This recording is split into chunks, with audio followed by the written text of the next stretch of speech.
All right, we're going to be going over notifies in this video. So in regular Unreal, you have the ability to add things called notifies into your animations. However, within Paper 2D, Unreal's 2D solution, they don't have any notify option. However, PaperZD has added that for us. So if we go into an animation source and open a sequence, we have a notify track down here. Now, we'll see in here, I'm in my bow attack and I have a notify already placed.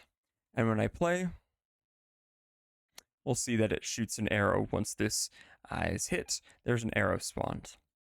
So this is a perfect example of using a notify to spawn in a projectile. Now there's a few different types of notifies, and you can add notify tracks right here by adding notify track. We see right clicking, we have notify. We have an option to add a new notify under source notifies and already existent source notifies. I will cover more in depth what these are. I don't personally use them. And then we have regular notifies. Now, what is a regular notify? Well, it is a blueprint class within PaperZD notify. We'll see we have anim notify right here, and we also have anim notify state. Now, we go back in here, we also have anim add notify state with no option for any source states. So what's the difference? Well, a regular notify is going to be what we consider fire and forget. It will just start, it will just be ran once, and that's it. This is going to be useful for things like playing sounds or spawning projectiles. Alternatively, and I guess I can show the projectile. This is my projectile. So on receive notify, that's within override. Once the notify is received, we can do a validity check on it. This validity check is actually going to allow us to both spawn it in the world if it's valid, but then if the owning instance is not valid, it'll actually render things within the animation source so we can visually see it while we're testing and debugging. And so we'll see here, once again, on receive notify, it will fire off this logic, which is essentially just getting the world transform of the sequence render component, which is just this rendering in to either the world or right here.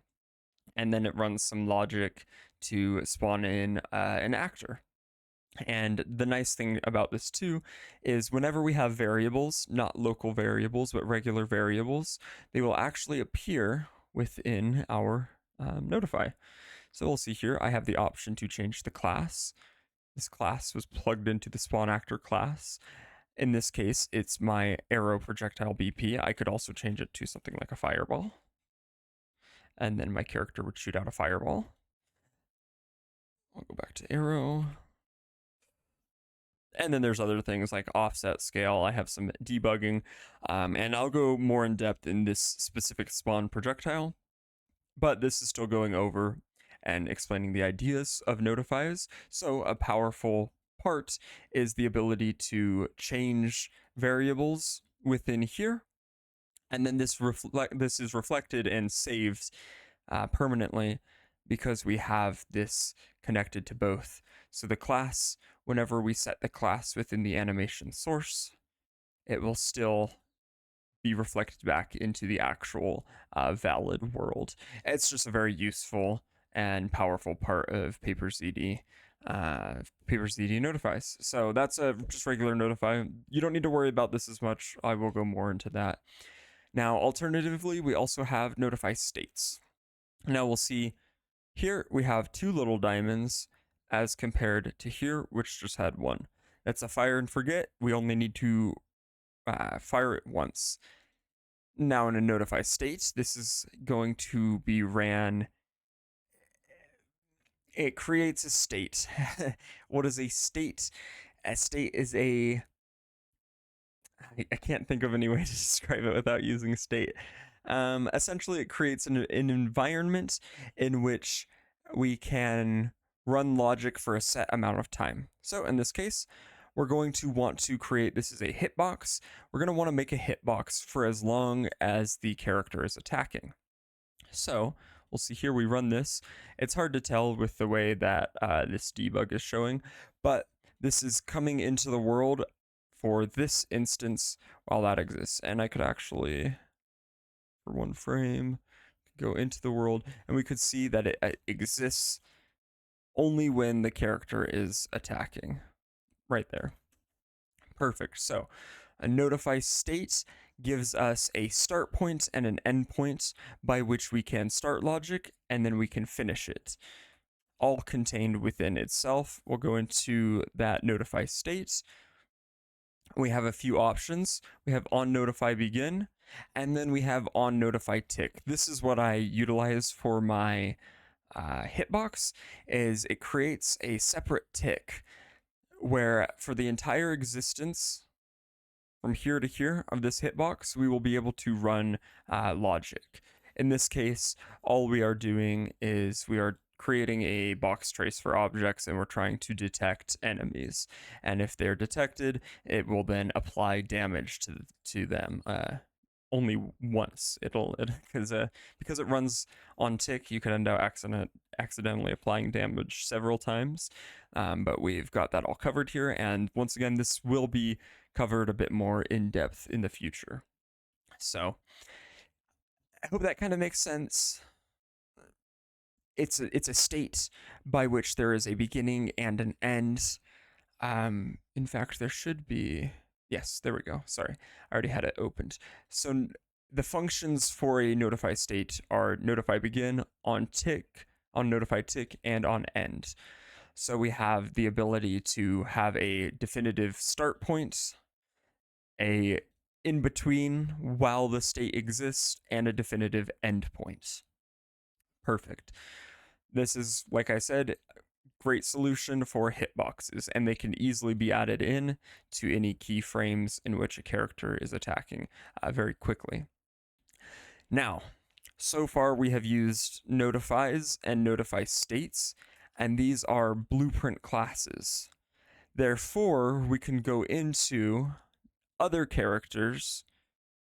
Go into this guy, this guy, this guy's source. And we can place in that notify.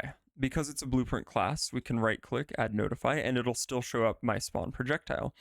I could also add in a create, I call it attack box, it's just a hitbox, states. And I could utilize that here. I guess a better example would probably be, I can show this real quick. So we have my big cultist who does an attack, and we could have, he has a slice. I could add my notify state, create attack box, and it runs from about here until, we'll say here. And we would be able to have base damage. Maybe that supplies 50 damage. I can move its extent, increase its extent. I guess I have to run it to be able to see it. There it goes, its extent. This is part of the problem about debugging, and I've been working on trying to make better solutions to this. But for now, this will just have to work. Oh, I went way too far.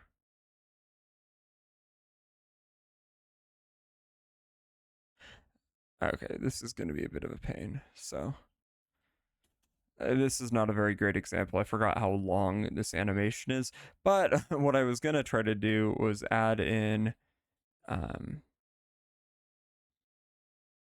a little determined to do it now. I'm going the wrong way. All right, you're going to have to bear with me now. Now I'm determined. Okay, we'll just say it's there. We can increase its extent. Not that much. Something like that. And then we will increase this extent, and now we can start to see that we're creating a hitbox that is actually has some size to it.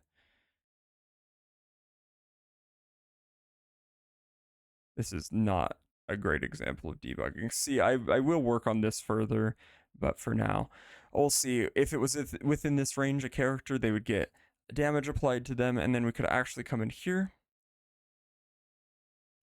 right click, add notify state, and we can add another attack box into this secondary slam.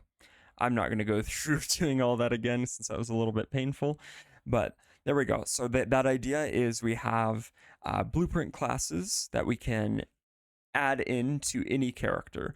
Now that is different from a source notify. Right click, add notify, source notifies. They are contained within a source. This example notify can only be used in this specific source. It can only be used by all of these sequences. There will be no way to find that example notify within a separate source. So this is the cultist source. It doesn't have my example notify. Compared to this, does have the example notify because I created it here. Now this can be nice because if we go into this character's animation blueprint, it actually creates a new function called receive notify example notify, and we can run logic off of here. It's just a little bit more contained within the source. It functions essentially the same as a regular notify, except it's not usable across multiple sources. So that's why I tend to not use that, as it's not as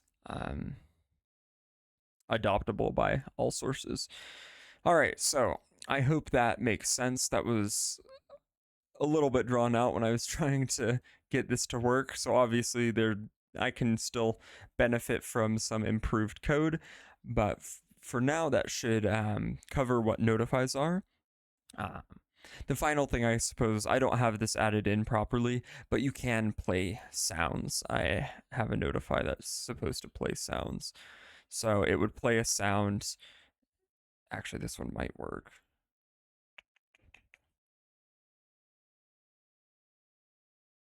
And we can kind of hear that. It's a little bit soft, but whenever this is hit, it will play a sound.